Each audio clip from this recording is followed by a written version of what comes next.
இப்போ ஆதவர்ஜன் வந்து இடைத்தேர்தல் வரும்போது வந்து அரசியல் கட்சிகள் வந்து தீவிரமாக உள்ள வச்சு களம் காண்றாங்க தேர்தல் வெற்றிக்காக. இந்த மாதிரி பேரிடர் காலங்கள் வரும்போது அதை கண்டுக்கிறதே இல்லை அப்படின்னு சொல்லி ஒரு கருத்து சொல்லியிருக்காரு. தனிப்பட்ட கருத்தாக அவர் அதை பதிவு செய்திருக்கிறார். அது கட்சி கருத்தல்ல.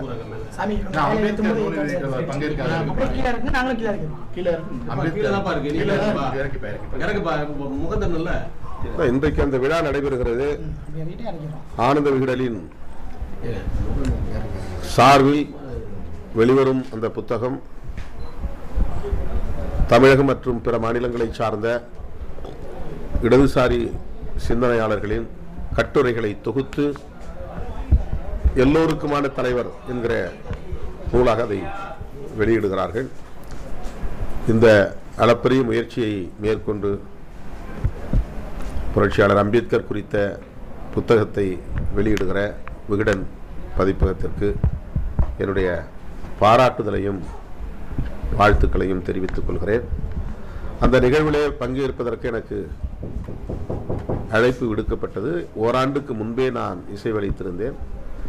ஆனால் தற்போதைய சூழலில் அந்த நிகழ்வில் என்னால் பங்கேற்க இயலவில்லை. அதற்காக வருந்துகிறேன். அந்த விழா வெற்றிகரமாக அமைய என்னுடைய வாழ்த்துக்கள். என்ன சூழல் அதை நான் விளக்கியிருக்கேன். அறிக்கையில் விளக்கியிருக்கேன். சொல்லுங்க. ஒரு அறிக்கை வெளியிட்டிருக்கேன். அவ்வளவுதானே. இப்ப வெள்ள நிவாரண பணிகள்ல வந்து நிறைய சொல்லிட்டு அவர்களின் நினைவு நாள் மற்றும் பாபர் மசூதி இடிக்கப்பட்ட நாள்.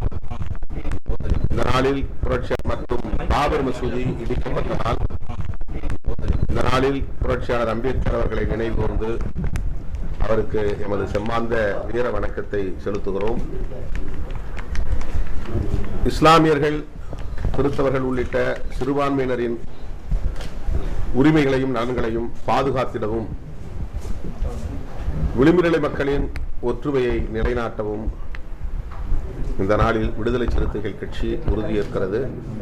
தமிழ்நாடு முழுவதும் புரட்சியாளர் அம்பேத்கரின் திருவுருவச் சிலைகளுக்கு மாலை அணிவித்து வீரவணக்கம் செலுத்துவதோடு தலித் மற்றும் இஸ்லாமியர் எழுச்சி நாள் உறுதிமொழியையும் இன்று ஏற்கிறோம். தமிழகத்தில் பெஞ்சல் புயலால் மிக கடுமையான பாதிப்பை நாம் சந்திக்க நேர்ந்திருக்கிறது. குறிப்பாக விழுப்புரம் மாவட்டம் இதனால் கடுமையான பாதிப்புக்குள்ளாகி இருக்கிறது. 10க்கும் மேற்பட்டவர்கள் உயிரிழந்திருக்கிறார்கள். ஏராளமான கால்நடைகள் வெள்ளத்தில் அடித்துச் செல்லப்பட்டுள்ளன, உயிரிழந்திருக்கின்றன. இந்த நிலையில் தோட்டப்பயிர்கள், வேளாண் பயிர்கள் போன்ற சேதங்களையும் மக்கள் சந்திக்க நேர்ந்துள்ளது.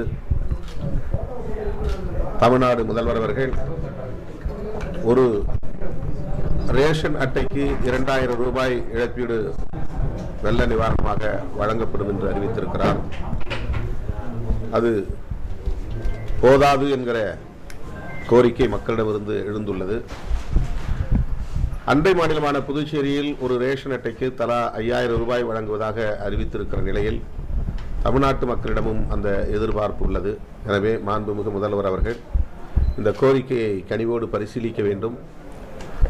வெள்ளத்தால் பாதிக்கப்பட்டவர்கள் மட்டுமின்றி வெள்ளம் சூழ்ந்ததனால் பாதிக்கப்பட்ட மக்களுக்கும் வெள்ள நிவாரணம் வழங்க வேண்டும்.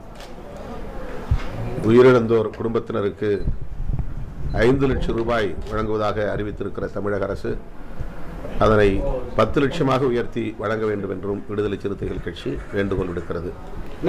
வெள்ள நிவாரணம் இந்திய ஒன்றிய அரசு 2475 கோடி ரூபாய் வழங்க வேண்டும் என்று தமிழக அரசின் சார்பிலே கோரிக்கை வைக்கப்பட்டிருக்கிறது.